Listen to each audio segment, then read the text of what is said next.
In this world, 3 years had passed since zombies suddenly appeared. The zombie population increased as they attacked people, driving humanity to the brink of extinction. Aoki, a lone survivor, was on a journey in search of a human settlement because it had been a year since he'd been in the company of another person. While searching, he didn't realize that nightfall was near, so he sought shelter for the night. While scouting, he encountered a zombie that approached him in a weakened state. He quickly drew his barbed bat and bashed its head. To kill a zombie, you must destroy its head. Even though they may lack intelligence, they are highly sensitive to sound. Once Aoki was certain the room was safe, he locked the door and lay down to sleep.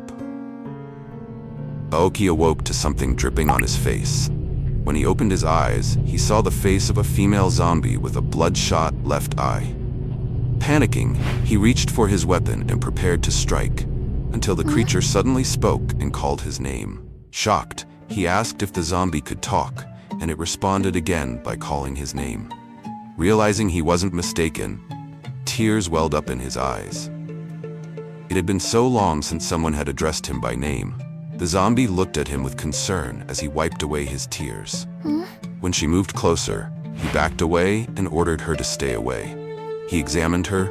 No matter how human-like she appeared, she was still a zombie. He readied his bat and demanded to know who she was and how she knew his name. The zombie replied happily by simply calling out, "Aoki." He then bombarded her with questions, but all she could manage was his name. Suddenly, he recognized her clothing. It appeared she was wearing a uniform from his high school. Aoki asked if she had also attended that school, to which the zombie shouted, "School." His eyes widened in urgent disbelief as he asked if she remembered it, but her only reply remained, "Aoki." It seemed her vocabulary was limited to Aoki and school. Disappointed, Aoki thought he was fooling himself into believing this zombie was sentient because of his loneliness. Clicking his tongue, he ordered her to shut up, yet she continued repeating "Aoki" and "school." Gripping his bat tightly, he threatened to bash her head just to silence her. He swung at the defenseless zombie, but then stopped and sighed. Realizing she was nothing more than a zombie, incapable of fear, the zombie looked at him in confusion. Preparing to leave, Aoki thanked her for speaking and added that he would have preferred if she were human. Outside, Aoki pondered the strange encounter, how the zombie hadn't tried to bite him. His thoughts were interrupted when the same zombie followed him. He attempted to hide, but every effort failed. She always found him. Fleeing for his life, he wondered why she was chasing him, since he'd assumed she didn't wish to eat him. He took refuge in an abandoned building, only to see her still searching for him through the window. When he finally exited the room, a horde of zombies startled him. He began running downstairs, only to find more zombies waiting there. Just when he thought his day couldn't worsen, the stairs beneath him caved in, and he fell. Luckily, the wooden planks broke his fall so that he suffered no broken bones, although his head spun and his limbs felt numb. The horde had already reached him, and the strange zombie was there too. With no hope of survival, Aoki accepted that this was the end. Then, unexpectedly, the strange zombie saved him by decapitating one of the attackers with a single strike. She fought the entire horde by herself and triumphed. After eliminating all the zombies, she knelt beside Aoki and began crying. Aoki tried to comfort her, hesitating before finally promising that once he recovered, he would accompany her back to their school. The zombie happily called his name, and Aoki quickly told her to lower her voice. The next day, Aoki cleaned the blood from the strange zombie's face, believing that girls always wanted to look their best. When he took a proper look at her, he realized that she was actually quite cute. He then offered some food from his supplies. The zombie took a can of sardines and inspected it carefully before taking a bite. Aoki quickly stopped her and showed her how to eat it properly. Although she devoured the food rapidly, she still seemed unsatisfied. She asked if she could try the cat food from his supplies, but Aoki warned her against it, saying it was meant for cats. Nevertheless, she insisted. As she ate the cat food with such joy, Aoki got curious and also tried the cat food. He felt a surge of nausea. This was not meant for human consumption. Worried, she moved closer to check on him. Panicking, Aoki shoved her away, but his hand landed on her chest, causing her to blush. Flustered by the mishap, he quickly left to go to the bathroom. While relieving himself, he couldn't help but replay the sensation he'd felt. Shaking his head, he calmed himself, noting that her reaction was exactly like that of a human girl. Suddenly, something pressed against his back. He screamed, alerting nearby zombies. They quickly hid, and he clamped his hand over the zombie's mouth to keep her silent. Once the horde passed, he noticed that she hadn't tried to bite him. She simply looked at him and called his name. They then resumed their journey toward their high school. Aoki, sweating heavily from the heat, checked on her. She looked smug and unaffected by the temperature. Soon, they came upon a nearby farm. They knocked on the door, hoping to find survivors, but no one answered. Aoki suspected someone lived there due to the abundant vegetables growing on the plot. He tried the doorknob, finding it unlocked, and cautiously entered the farmhouse with a knife in hand. Inside, he saw the silhouette of a man sitting in a chair. It was a corpse, with a dead cat on his lap. A letter was sticking out from the man's belongings. It appeared to be his last will. The letter stated that he had no regrets, thanked his pet cat for a happy life, and wished the reader a similarly joyful existence. Aoki couldn't help but smile. He asked the strange zombie to help him bury the man and his cat. While praying, he confessed that he had no one to rely on and that no one depended on him, pleading that if he ever passed away, she would give him a funeral like this. He then apologized for speaking out of character. After leaving the farm, the two continued toward their school. While fishing one day, the strange zombie eyed the bait hungrily, so Aoki intervened.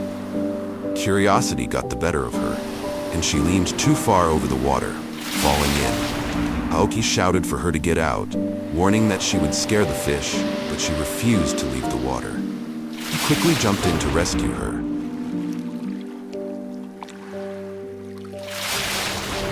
And then apologized for the delay, explaining that he hadn't realized she couldn't swim. Later, while warming up beside a campfire, he checked if she was cold. In doing so, he caught a glimpse of her body through her wet clothes, and he blushed before offering her one of his clothes. He instructed her to remove her wet clothes and put on the dry ones he'd given her, asking her to call him when she was finished. As he waited, he worried whether his clothes would fit her, and planned to find some women's clothing when they reached the next town. When the zombie finally called out that she was done, Aoki was left speechless by her appearance. He found her very cute. Blushing, she leaned toward him, deepening the color in his cheeks. The zombie gazed at Aoki with longing, their eyes locked in an unspoken connection. Aoki couldn't help but blush as the distance between them faded, their faces drawing closer, while the night deepened around them, wrapping them in its quiet embrace. Aoki quickly stood up and announced that the fish was ready, hoping that sharing a meal might distract them from the strange atmosphere. They ate together, and Aoki even used a towel to dry her hair. While she slept, Aoki inspected her uniform and noticed it was in tatters. He considered discarding it since he had spare clothes for her. That's when he discovered a piece of paper sticking out of the pocket of her skirt. He retrieved it, thinking it might reveal more about this strange zombie. Apologizing for reading it without her permission, he opened the letter. The writing was nearly illegible, blurred by the water from her fall. He deduced that it was a love letter because of the small heart on it, and he wondered if it was meant for him, given that she could only pronounce his name. He quickly dismissed the thought as impossible. They didn't truly know each other. If only they had met before the world went to hell, perhaps they could have become friends. Yet he concluded that, since she was no ordinary zombie, there was a possibility she might one day become human again. As he stared at the stars, he wondered if there would ever be a doctor at the survivors' base. The following day, Aoki informed the strange zombie that he had thrown away her clothes, so she should continue using his. But those happy days did not last long. The weather changed, and heavy snowfall persisted for days.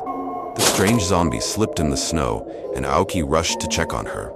It seemed her joints had frozen, likely because she lacked a normal body temperature, preventing her from moving. Aoki carried her on his back as he searched for shelter to warm up.